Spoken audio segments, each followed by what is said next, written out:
Hello, everyone. Thank you for joining the Spiritism Talk series promoted by the United States Spiritist Federation every Saturday morning at 11 a.m. Eastern Time. I'm very happy to host this live talk today by Joaquim Eleuterio, who will be talking about the keys to happiness on earth. Let's all give Joaquin a very warm welcome. And before he starts his presentation, allow me to introduce him.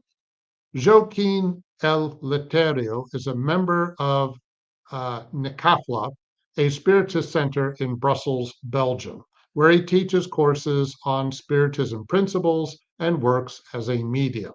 He is also a lecturer on Spiritist topics. He graduated in economics and business administration from New York University.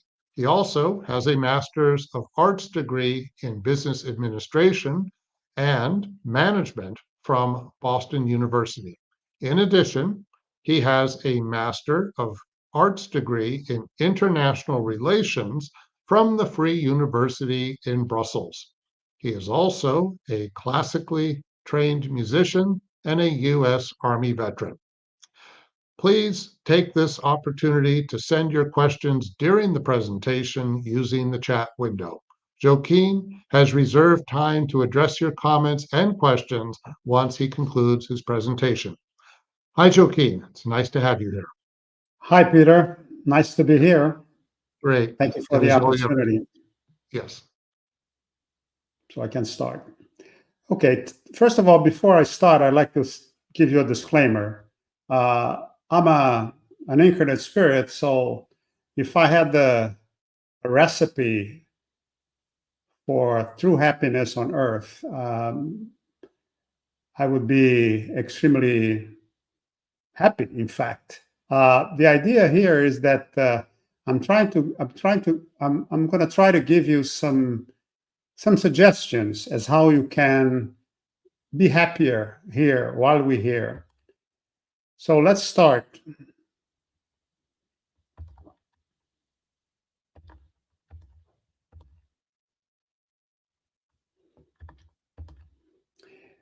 Let's talk about the quest. The quest is an external voyage.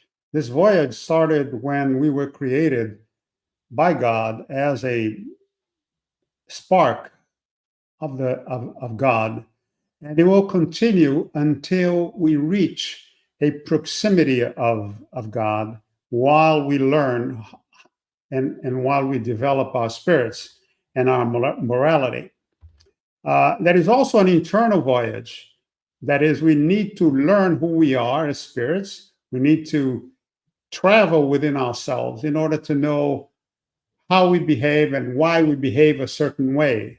And these two voyages happen at the same time.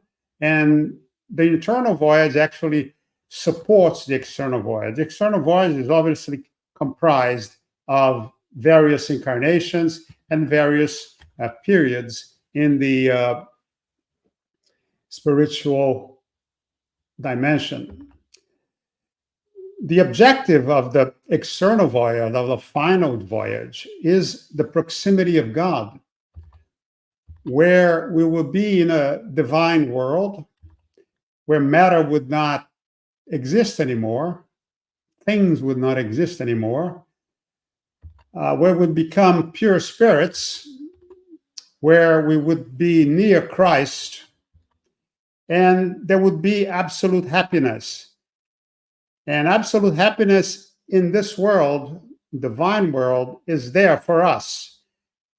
And this is what we are striving for along the way, along this long voyage, supported also by this internal voyage where we try to learn who we are and in order to better ourselves spiritually and morally. Let's talk about happiness and sadness. The earth is a world of atonement and trials, as we all know, and absolute happiness is impossible on earth. It can be temporary, like we see here in this photograph. People are smiling, like we see in a lot of the social networks. Everybody's always smiling in social networks. You very seldom see a sad face, but it's temporary.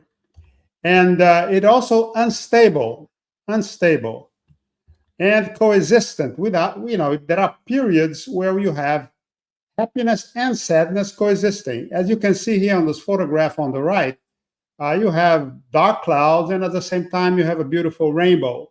So this is just to illustrate that we live in a world where these things can happen. For example, a few years ago, I went to visit my family in London. And while I was there, I was very happy because I was seeing them. I was seeing my grandchildren. And all of a sudden, I had a really big, bad problem in my back. Okay, very simple thing, but I was not happy with that. But at the same time, I was happy seeing my family. So we see that every day in our lives, where we go through periods where, okay, happiness and sadness alternate, and sometimes it happens at the same time. So we have to recognize that we cannot have happiness forever for all of our physical life here on earth. Sometimes, there are people who see life in black and white. They have a tendency to see everything in these stark colors. But in fact, they may be depressed. And it's very difficult to escape depression, by the way, because, there's this vortex here and it can take you. It's also very difficult for the people around them, the family and so on, the loved ones, to help them because they are taken into this vortex. And you have to also be careful that you're not taken yourself when you live with someone in depression. Obviously, depression is a very deep, very complicated topic, and we cannot address it today, but we can go through periods of depression. We can go through periods where we see life only in black and white terms. But at the same time, we should concentrate on the sunny side of the street. When we live on Earth, there are periods, as I said, where it's dark and there is also light. So one of the things that we should try to do is to concentrate on the sunny side of the street, not just staying in the dark. But what are the sources of sadness? Selfishness, pride. We think we are better than people. And the smallest attack on our pride, we get very upset about it. A hatred, our heart is full sometimes of anger, of hatred towards somebody who has done us wrong, for example. Desires, and unfulfilled desires, passions which are not balanced, unbalanced passions, fears as well, because when we fear, we sometimes become sad. We fear, for example, about the future, what's going to happen to us, how I'm going to deal with a problem like this, an illness, for example, how I'm going to deal with it, how I'm going to deal with getting old, how I'm going to deal with having children and educating them, how I'm going to deal with the fact that this is a very tough world for young people. So fears can also make us sad. And obviously obsessions. We can be obsessed not only by things that we are doing, we may be obsessed by our jobs, we may be obsessed by something that we love, for example, like music, like work, to the detriment of everything around us. So this is also an unbalanced obsession. But also obsession can come from the spiritual world. We can be obsessed by a spirit that doesn't like us. Maybe it was an enemy that we acquired in a past life. Sickness is also a source of sadness. Sickness is something that sooner or later, all of us are going to have to deal with.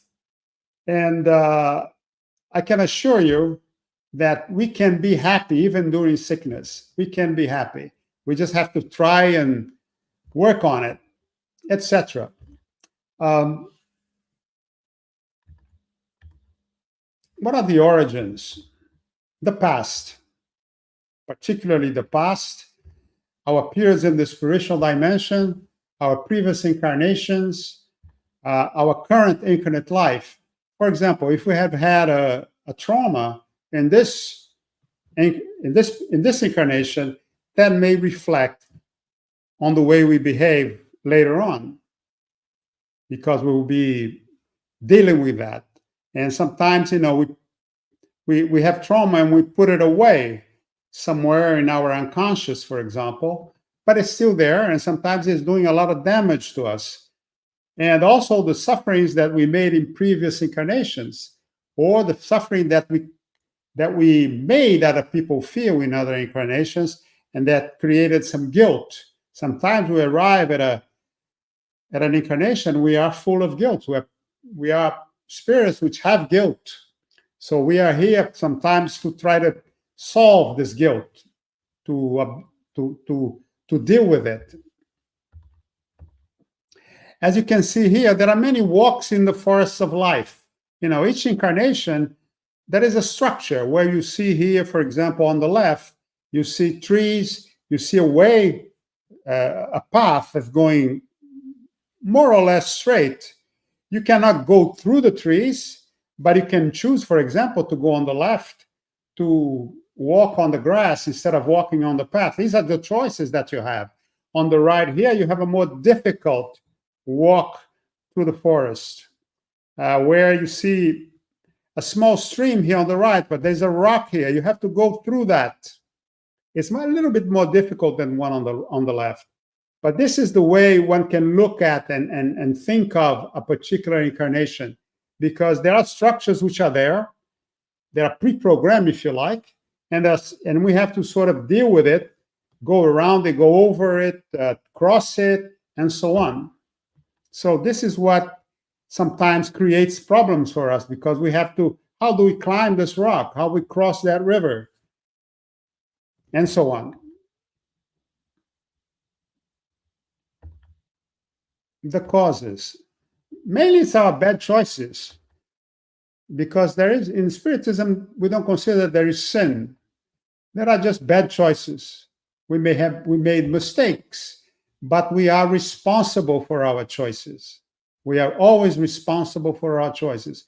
We cannot blame anybody else but ourselves for the wrong choice that we have made. If you come to a fork on the road and you decide to go left or you go right, it's your choice to do it. Sometimes we know what we should do, but we do the wrong thing anyway. Why? Well, it depends on the person. It depends on his or her unconscious, how much coherent they are. Sometimes we know by reading books, by reading the gospel, what we really should be doing. But anyway, we're still doing it wrong. And this is something that we have to discover, why we are doing this, why we are taking these wrong steps, why we are being incoherent in relation to what we know. So again, we are responsible for our choices. What are the consequences? Well, if you make a mistake, there will be consequences. You would have to compensate for that mistake. In the present, obviously, in the present life, maybe if you hurt somebody in the past, in this life, you can demand ask him to pardon you, for example, or you can have a conversation with them and air your positions. So this is really something that you can do now. Every day we can do this. Every day we can ask for forgiveness from people. Every day we can work to minimize the hurt that we are causing people, that we have caused people.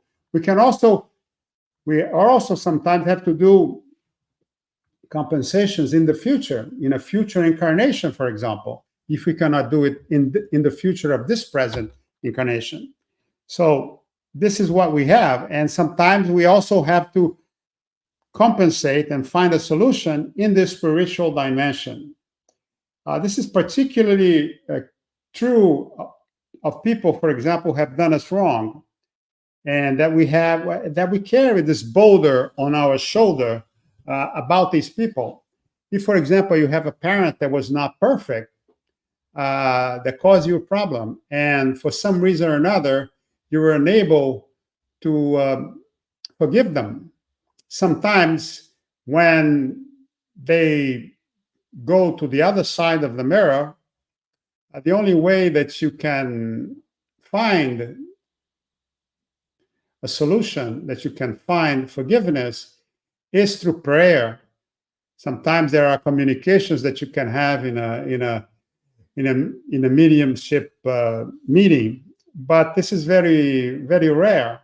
But most of the time, you can communicate with them through prayer. You can also do it through dreams. For example, I had an issue with my father. My father was a very tough guy, very, very tough.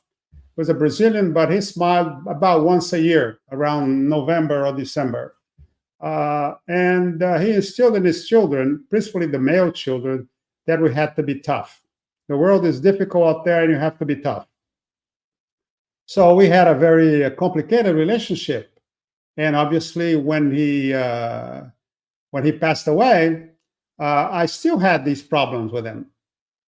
But many years later, I was still feeling the difficulties that I had with him. When I used to see, for example, a boy walking next to his father, and the father was, talking to him or communicating with him in love and caressing his hair and so on and so forth, I felt bad because my father never did that. He was a very cold person. But one day, after a lot of reflection, I had a dream of him.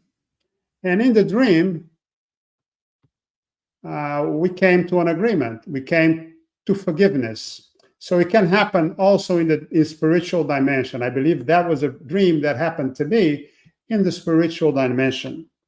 So it can happen. And obviously in other incarnations in the future.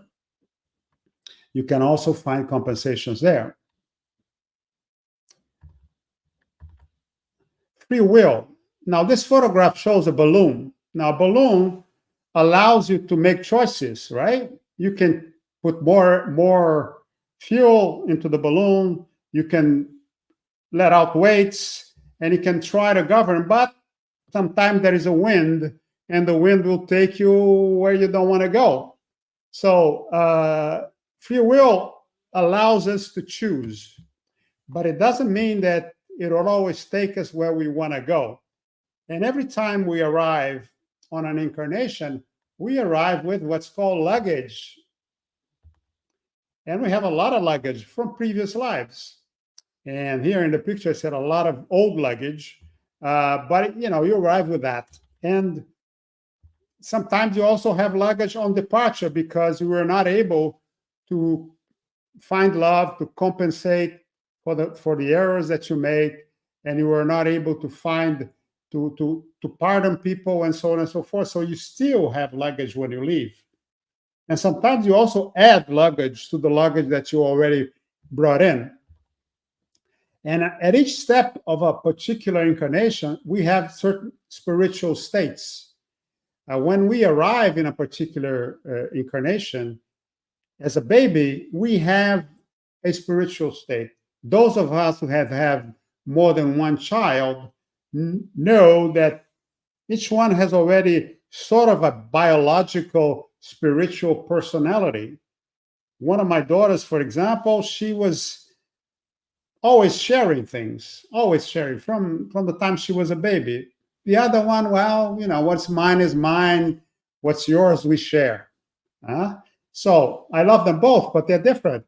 And all of us have that. And our spiritual state are dynamic.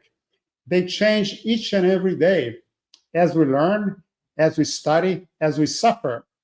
And some of us, unfortunately, don't like the spiritual states that we arrive with.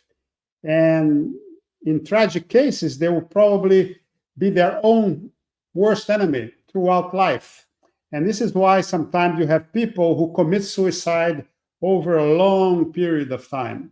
They start in adolescence, and sometimes they end their lives by the 50s, 60s through drinking, doing drugs, and doing all kinds of negative things for themselves.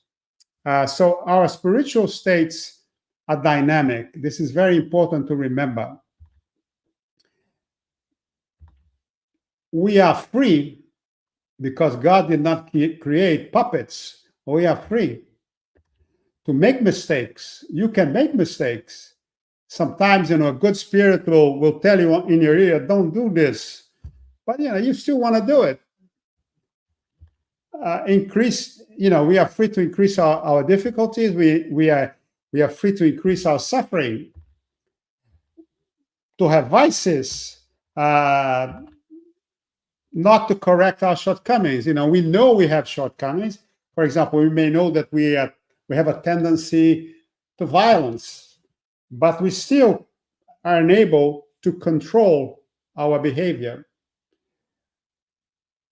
I had a friend, for example, a long time ago, who was an alcoholic. He's a childhood friend. We grew up together in Rio. And he knew that if he went into a bar, he would not come out standing.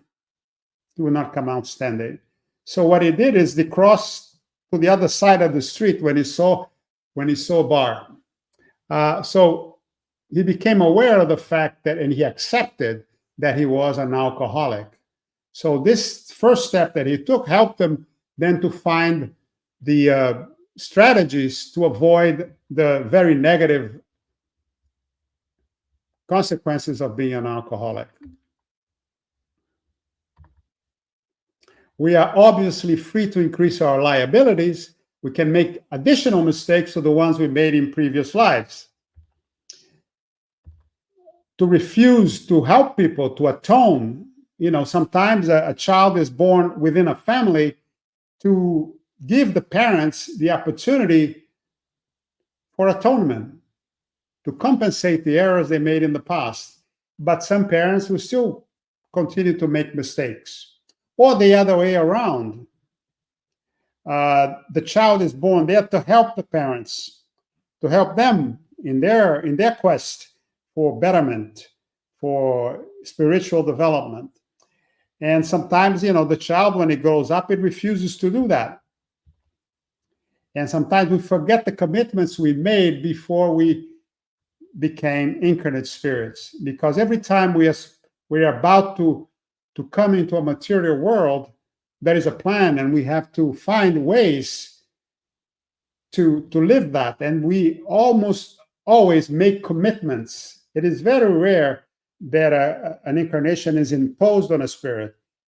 Normally, the superior spirits present you with a plan, and normally you agree. Do you agree to be a medium? Yes. So that is one of the commitments. And sometimes we forget because we are distracted by other things. And the objective of each period in life is to live with less luggage, to be lighter, to be more free. So the less things you have on your back, the freer you are, and the better you will be able to move.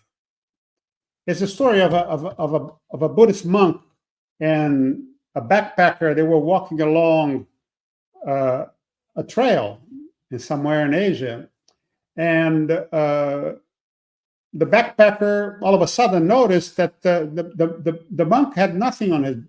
He was carrying nothing. So he also, the backpacker, started to throw away some of the things that he didn't need. And all of a sudden, lo and behold, he was able to move as fast as the monk. So this is what we should try to do. Have less luggage and to move more free.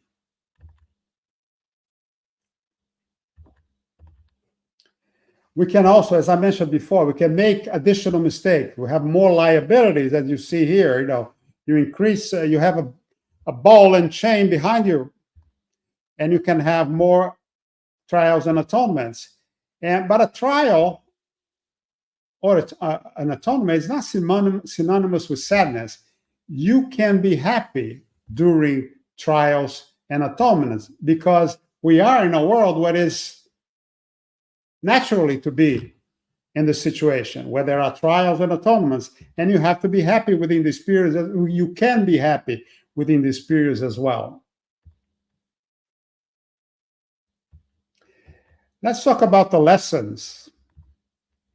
God does not punish us for our mistakes, but there will, as I mentioned before, there will be compensations, there will be lessons, there will be treatments, but the common currency is always love. God is a loving Father, so He's not going to punish you. He's just going to teach you through love something that you need to learn.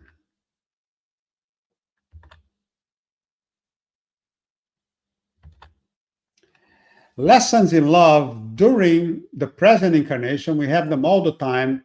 We have every day the opportunity to love, every single day, every minute of the day, we have the opportunity to love someone, whether it's within our families or outside, on the street, in the office, at school. You have this opportunity to love people. But in order to love people, you have to go towards them. Some people are unable to do that for various reasons, and I'm not criticizing them. They're just because they are unable to go towards people. But we have, in the school, in this school of life, we are here to learn how to love. And life gives us this opportunity to love every day. And the periods of between incarnations as well, as spirits on the other side of the mirror, we will have opportunities to love, to help people, and to pardon people through love. Say what was wrong doing to us, what was done wrong to us with love. Always pay with love. In future incarnations as well. Let's talk about discovery of evolution. We expiate our mistakes by studying, by working, by suffering, but always with love as a basis. And love in action is charity. And we should always strive to be charitable. And we are talking here about moral charity, not just material charity, which is useful, obviously, for people who are hungry, for example, or are on the street. But love in action is charity. Charity is actions that do not demand any return. You don't want anything back. You just help because you love the other.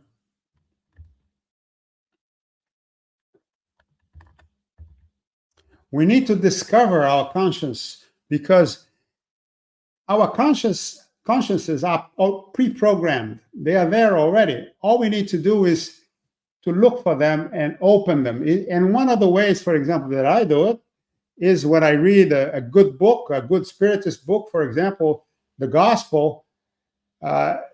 If you read it from beginning to end, you're going to learn a lot.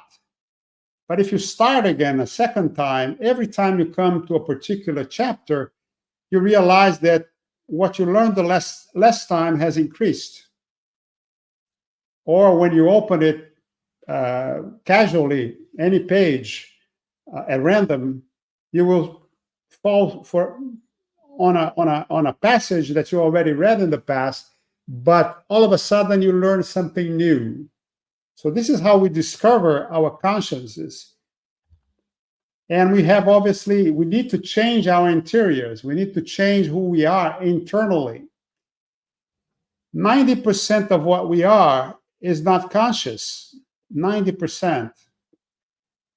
For example, a lot of the traumas that we have suffered, we have put away in the unconscious. We have forgotten about them, between brackets, but they're still there. Sometimes they're doing us a lot of harm. We have to evolve spiritually, and we have to get to a point where good behaviors become instinctive. We don't have to think about it. Oh, I have to be good. I have to be charitable. No, it just happens. It just happens.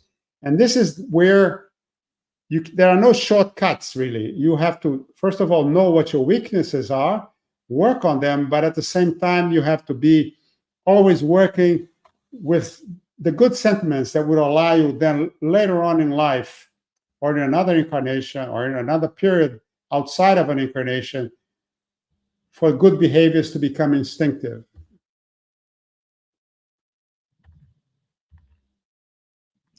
The plan. Let's look at the work of a craftsman here. Here's a guitar builder, a luthier.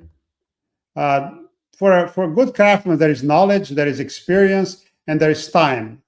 And this is how we have to work with ourselves, to study, to increase our knowledge, to reprogram our consciousness, to work for love, for God, for ourselves, for our neighbor, principally for our neighbor. Obviously, loving God is above everything else, but loving ourselves, or at least being a friend of ourselves, is very important, because you cannot love your neighbor as yourself if you hate yourself. As I mentioned before, sometimes we are our own worst enemies. So let us learn how to be at ease with ourselves. Let us learn how to love ourselves so that we can love our neighbor as we should. And when we say our neighbor, it doesn't mean the guy next door. It doesn't mean somebody in our immediate family. As my old father used to say, loving your family is nothing more than your obligation. But we need to go towards people that are, for example, different than us. They have a different sexual orientation. They have a different color. They have a different language. They are tall. They are short. They are overweight or underweight. That are old. That are young. We have to fight our prejudices to go towards our neighbor. And obviously, you have to work for Earth. We cannot continue to do what we have been doing for the last few centuries, which is destroying the house that we live in. And we have to be then respectful of what God gave us, which was a perfect world. And obviously the universe. Each one of us, in a very tiny, very, very, very, very, very small way, we can contribute to the development of the universe. It's like the butterfly that flaps its wing in China. We feel it here in Brussels or in New York. There is a consequence to that.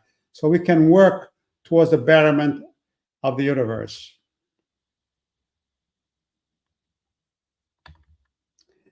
Suffering. Suffer well. There is a way to suffer, because sometimes, we don't know how to suffer.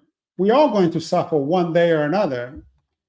But to suffer well, you have to be without hatred, without revolt, without despair, because all of these things are not going to help you in your suffering.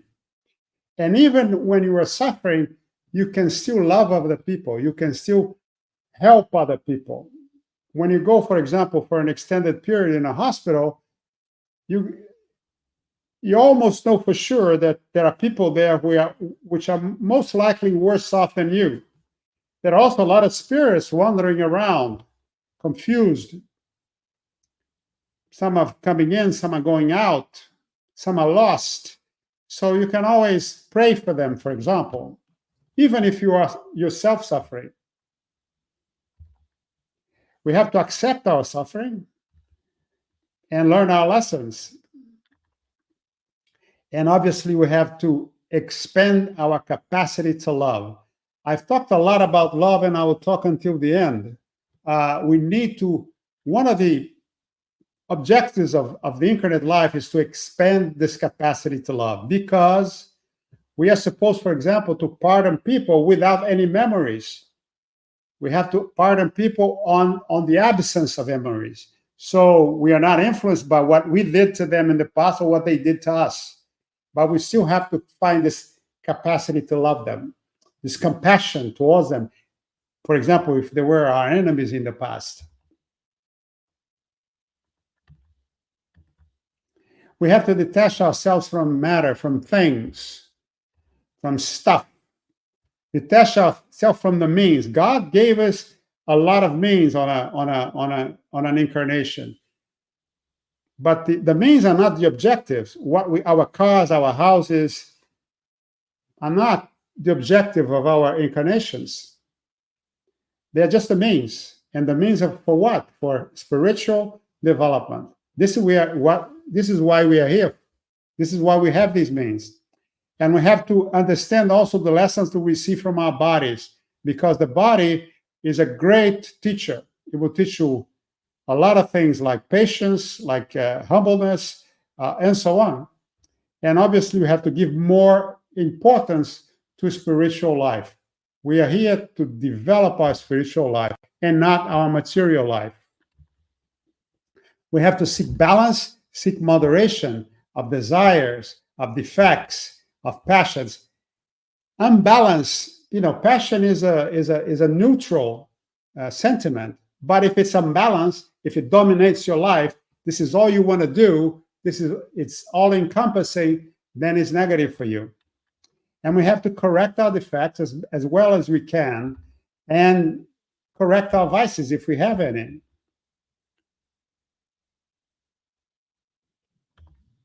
We have to accept our spiritual states, as I mentioned before. Is one of the most important points we need to have we need to achieve in a particular incarnation, is to accept who we are. Whatever God gave us, whatever body God gave us, whatever intelligence He gave us, we have to accept that. Work on what we can change. For example, your intellectual level, your schooling, work on that. But there are things that you cannot change. And we should not waste our time trying to do that. Accept the means that we receive then from God. The future, true future happiness, and look out for God's messengers, will not be material. It will be spiritual. It will be eternal. And I put these two men here just to indicate that sometimes God sends us some messengers, and sometimes we ignore them, but they are there. I've done this several times anyway, so this is why I put them there. And sometimes they're very simple people, and because we have many prejudices, we fail to see that these people are there to help us. And the future happiness will be absolute. The future in the divine world. The road is long and tortuous, so there will be ups and downs, there will be curves and so on. It will be difficult. Happiness is a function of the development of the spirit. Happiness does not accept ignorance, hatred, revolt, envy, jealousy, vices. And when I say ignorance, is willful ignorance. We want to stay ignorant. And you keep hatred, because sometimes we know we are hating somebody, but we like it to have it in our hearts. But the heart has only a certain size. If it's full of hatred, there is no space for love. We must not seek happiness. We will be discovered by happiness, as granted by God as a transformation of our souls. We will be transformed into happy people. We must be happy with the good that we do, be guided by love, guided by faith. Put some water in our wine. When I say this, is that sometimes we have very strong positions on things, and sometimes we have to compromise certain principles or certain angers, but it doesn't mean that you have to forget about the real principles, for example, taught by Jesus. No, but you have to be less inflexible. And happiness is a function of our development, spiritual and morally. The final words, actually. The keys for spiritual development through happiness are to accept the trials and atonements on earth and in the spiritual dimension. Love your neighbor. To learn how to forgive. Extremely important, very difficult to forgive. Principally, forgiving people who have done us a lot of harm. To detach ourselves from matter. We are not here to acquire things, to acquire more things, acquire stuff. We are here to use whatever matter is there to develop ourselves, to accept our bodies as they are, accept each phase in our lives, learning its essence, its lessons. One important point is that the body always has the right age, always has the right age. It will evolve as you age physically, but it always has. It is a very, very strict and tough teacher, as I mentioned before, but it always has the right age. Don't try to be 20 when you're 60 or 75 or 80. You are your age. Live with it. To place our neighbor at the center of our life. And as I said, neighbor is a very broad concept. Human beings at the center of our lives. Put God at the center of our lives. And the most important concept, if you don't remember anything of what I said today, is that try to become charity. Try to be that person that would help other people without asking for anything in return. Thank you very much. It's been a pleasure and a joy.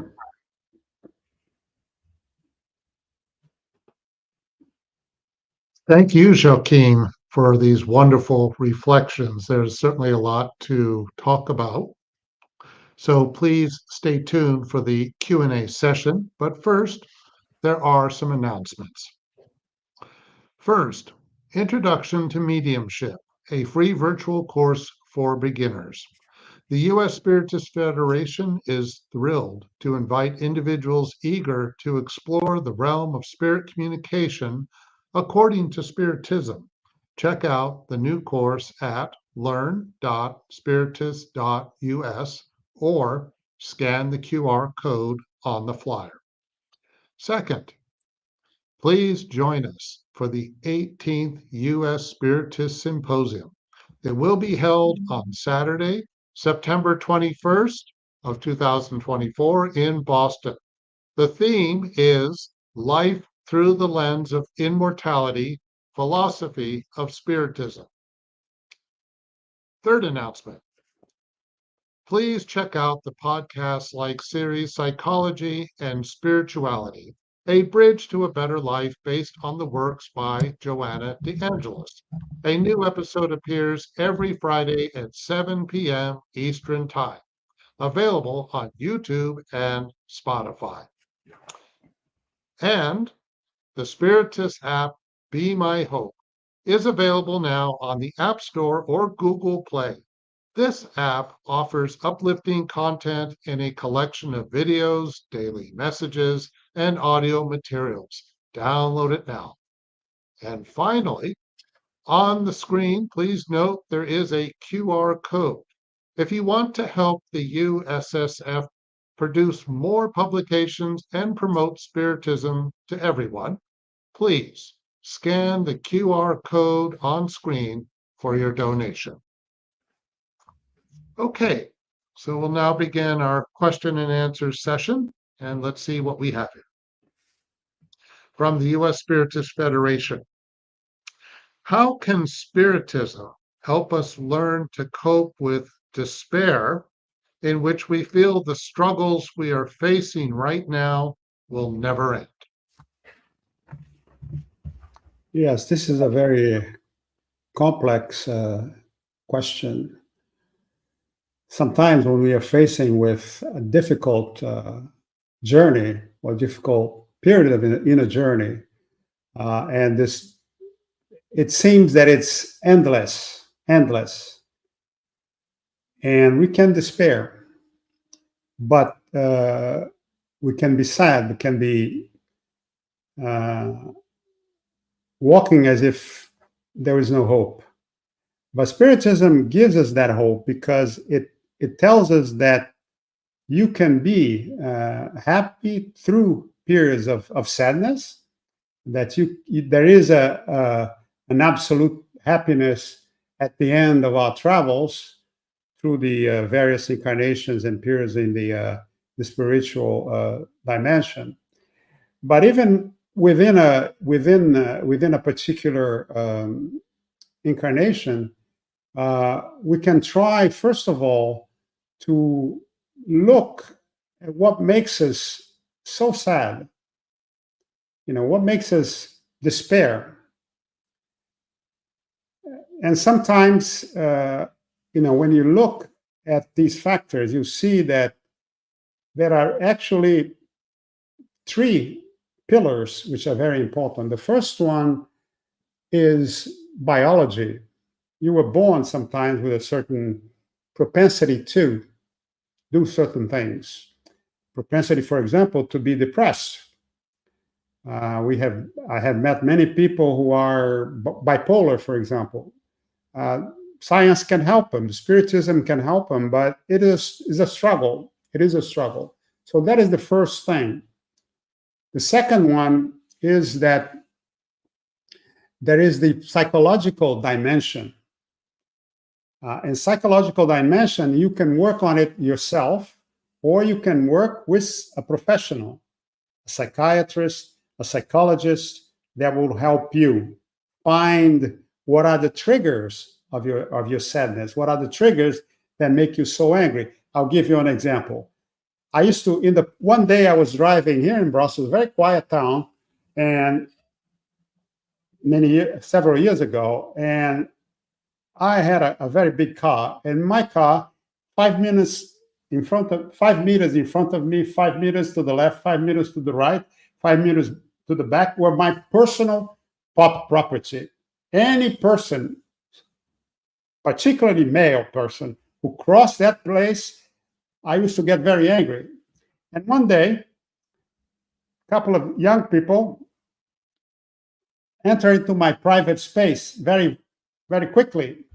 And I got so angry that I chased them and I stopped them and got out of my car, was ready to fight. And all of a sudden, a good spirit told me, "What are you doing? What are you doing? Where's this anger coming from?"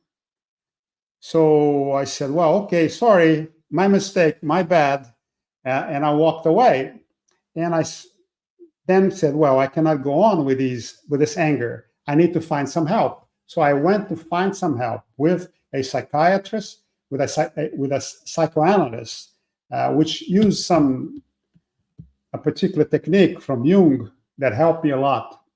But I also worked on myself as well, try to do that internal journey that I mentioned to you before. Recognizing what are your triggers. Are you a violent guy or a guy who needs to be controlled because otherwise you'll do something wrong? Well, I finally came to the conclusion that I have to be very careful with my temper. Okay? Why I have this temper? Well, many things. My education, some of the traumas I had while I was in the U.S. Army, and so on. So many things. But I had to learn how to control them. And the third pillar, which I was mentioning about, is the spiritual pillar. Sometimes spiritists think that everything is spiritual. No, there are the other two pillars as well. But you can be under the influence, for example, of a spirit that vibrates with you, that uses your weaknesses to manipulate you. So if you know what your weaknesses are already, that will help you to defend yourself against this type of manipulation. If, for example, you have a vice, you're an alcoholic or a drug addict, and you go into a bar or you go into a shooting gallery, well, there are spirits there also who love that, and they're going to act on you so that they get this imaginary pleasure. So you have, first of all, to try to analyze who you are. Read a lot of spiritist books, and also ask for professional help if it's available to you. And also, one tiny little point. Also, you can go to a spiritist center if you can find one near you, and they have a lot of programs to help people who are in despair. Thank you. In a way, it's almost a blessing and a curse at the same time. But I feel like one thing Spiritism can do for us is it reminds us all the time of what we need to work on within ourselves. Yes, absolutely.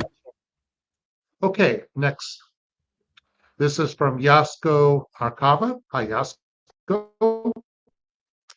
Hi, Joaquim. Great topic and material.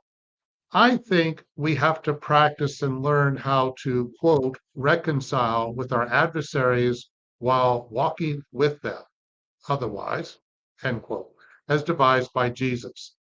How to start it while we are still struggling with our conditions in this planet of trials and expiations. Yes. Well, the first thing, well, it's very difficult to do what you were asking here. How can you pardon, for example, somebody who did you wrong? Most of us live in very competitive societies. I was raised always to be the first in class. Second was not good enough. Had to be number one. So that brought a lot of weight on me. But also, I looked at everybody around me. I looked at them as competitors, and most of the time, I didn't want to cooperate with them because they could be number one in my place. So the most important thing that we have to try to do is to bring love within ourselves and use this love for others to minimize the conditions in which we live. If you, for example, even in your office, instead of trying to be number one all the time, instead of trying to beat people all the time, for people who work for you, instead of to be on top of them, try to be generous. You'll be surprised at the power of generosity, even in a professional environment. At first, people don't understand what you are doing, but it really works tremendously. At the same time, we know that we need to cooperate, as you mentioned, we need to cooperate sometimes with people who are our adversaries. But an adversary is not necessarily your enemy. It's just an adversary.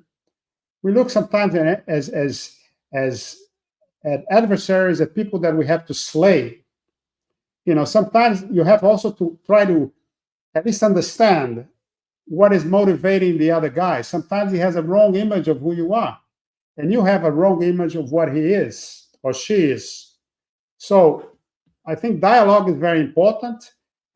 Also, lowering your level of aggressiveness is very, very helpful, but also going towards other people. You'll be rejected, you'll be betrayed, between brackets, by people. Okay, but Jesus was betrayed many, many, many times, even by his disciples. But he persevered, and continued to try to help us, even if we rejected them. So persevere is very important, and help people. Try to be that person who everybody comes to for help. I knew somebody in Brazil, for example. Her house was like Grand Central Station in New York. You had children coming in, dogs coming in, people off the street, neighbors, everybody was there. So because they knew that they could get some kind of consolation, some kind of help. Not material help, but just an ear, something like that. Okay, thank you. Yeah, these are very good, important points. All right, next question. From the International Spiritist Council. Can you explain how the consequences we face are opportunities for learning and or re-education? Yes, if you recall in this presentation, I presented a picture of a schoolroom. Okay, so if you imagine that the Earth is a big schoolroom, okay, big schoolroom, and there's a teacher, Jesus, for example, is there behind, and within that schoolroom, we have every day possibilities to learn, possibilities to help people. If we are here to love people, well, let's start loving right away. If you are confronted with an old enemy, pay whatever he gave you whatever trauma he gave you, pay him with love. And you will see that you will unburden yourself. And that's the opportunity that you should not miss. For example, in every family, the family is not there by chance. Every family is a school of love, okay?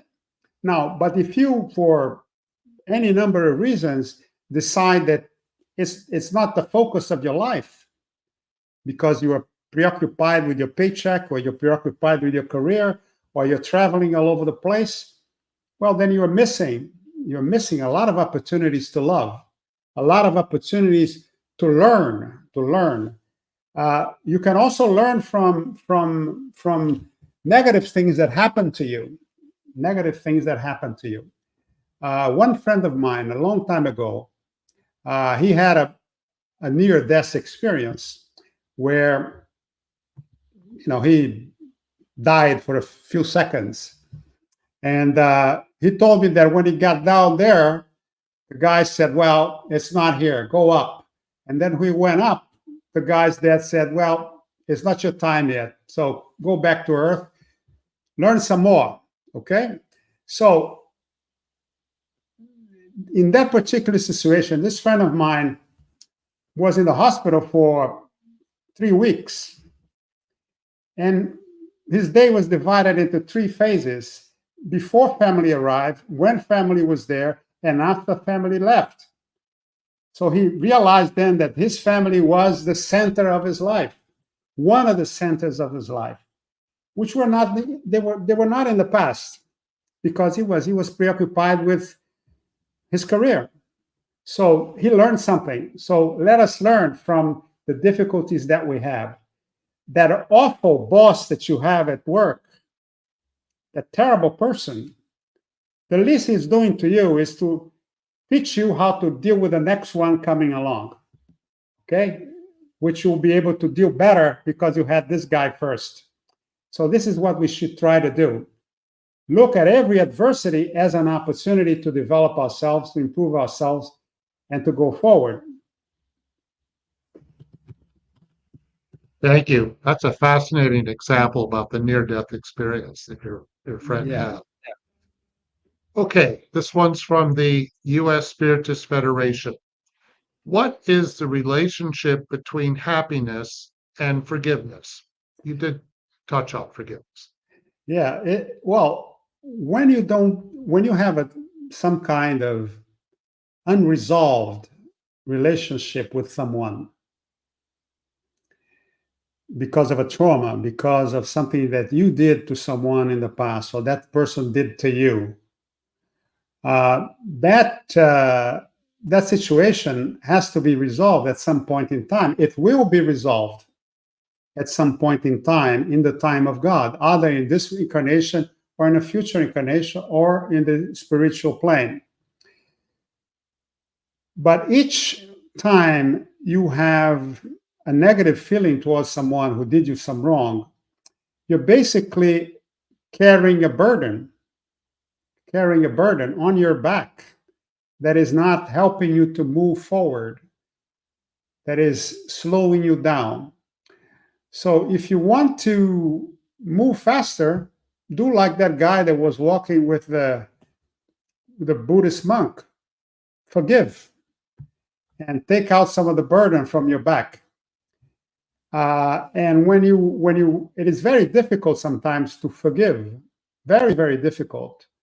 And I certainly had my struggles with that. And I mentioned one of them with my father. But sometimes it takes a strategy. Sometimes it takes several years for you to arrive at that point where you are able to truly forgive. Because if you don't, you cannot say, oh, tomorrow I forgive. No, it has to come from within you. So in order to do that, sometimes it takes a long time. Sometimes it takes a whole incarnation and beyond. But it is very important to do it.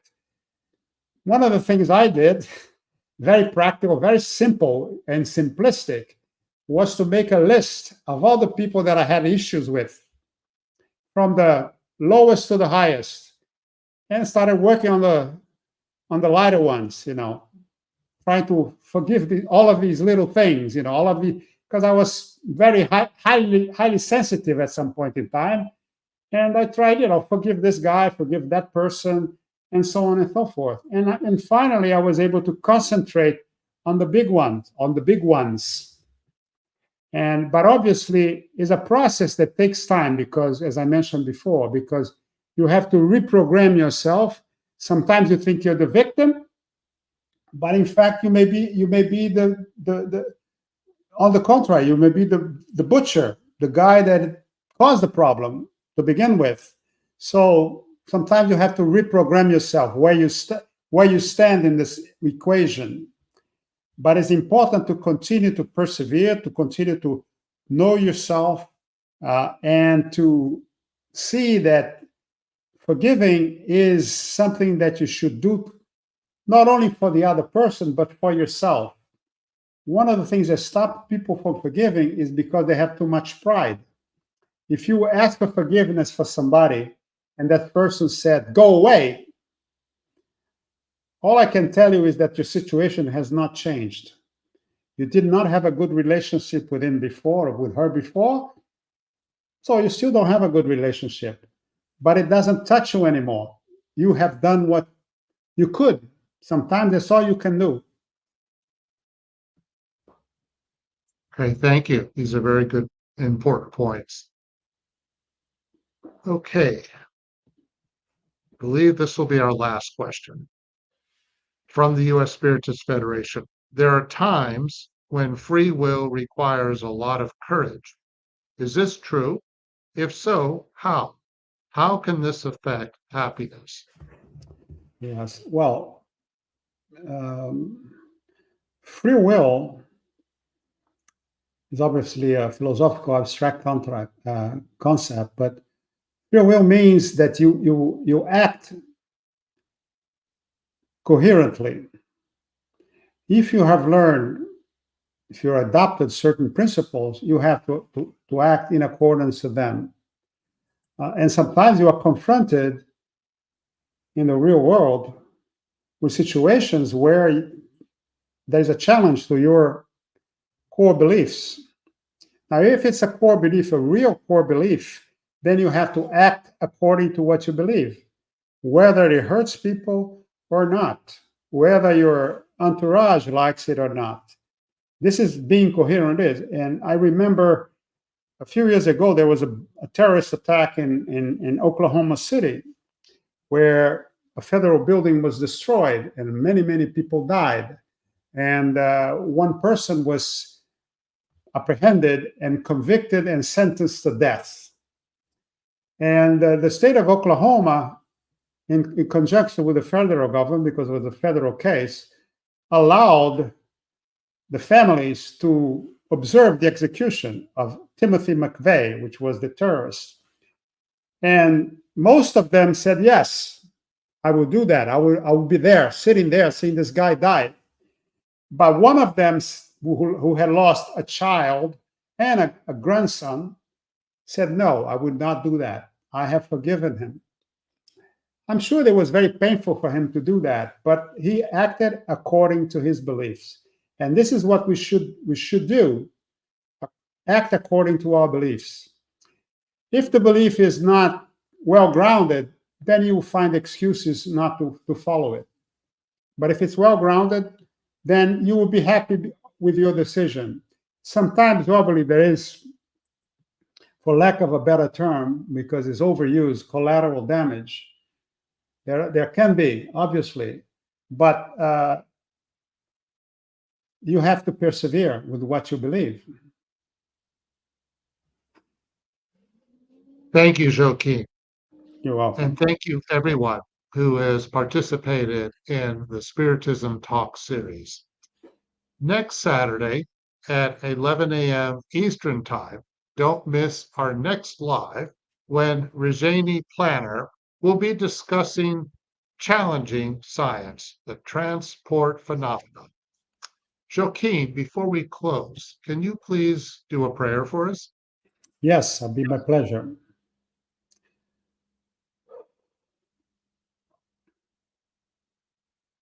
Let us try together to find silence within ourselves, a silence that is spiritual, a silence that allows us to be in a calm, relaxed, and peaceful state, a silence that is independent of the noises around us. It is a spiritual silence. And this silence would allow us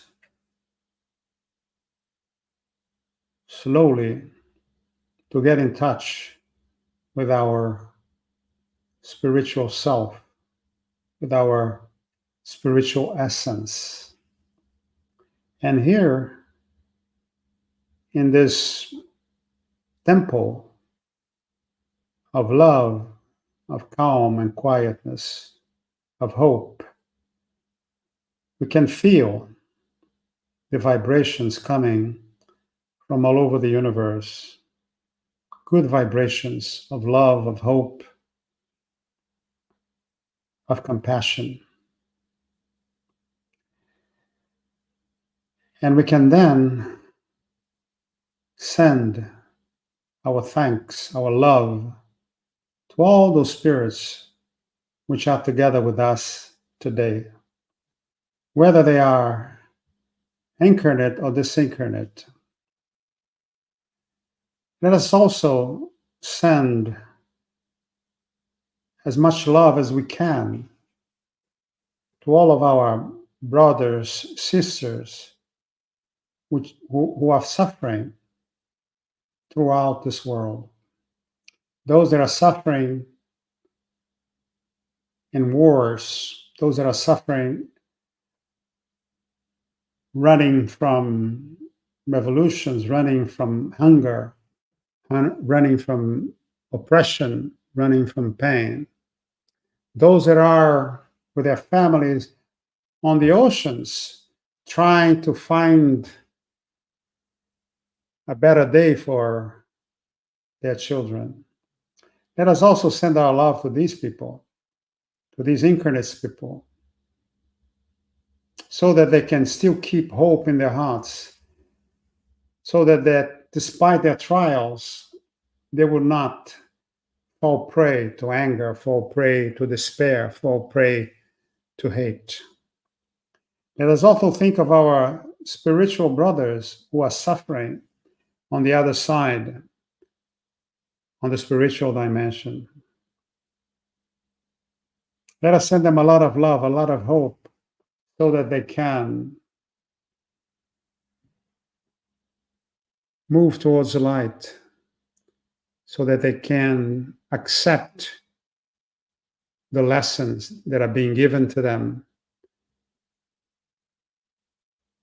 Let us also thank Jesus for all the beautiful things that he sent us, all of the thoughts, all of the principles that allows us to navigate oceans of anger, of despair,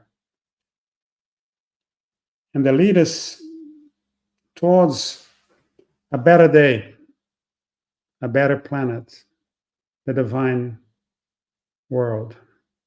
And finally, let us ask our Lord, he who gave us spiritual life that is eternal, he who gave us the privilege of incarnation, let us ask him to bless us, bless our families, bless our countries, bless the whole earth, and give us his permission to end our talks today.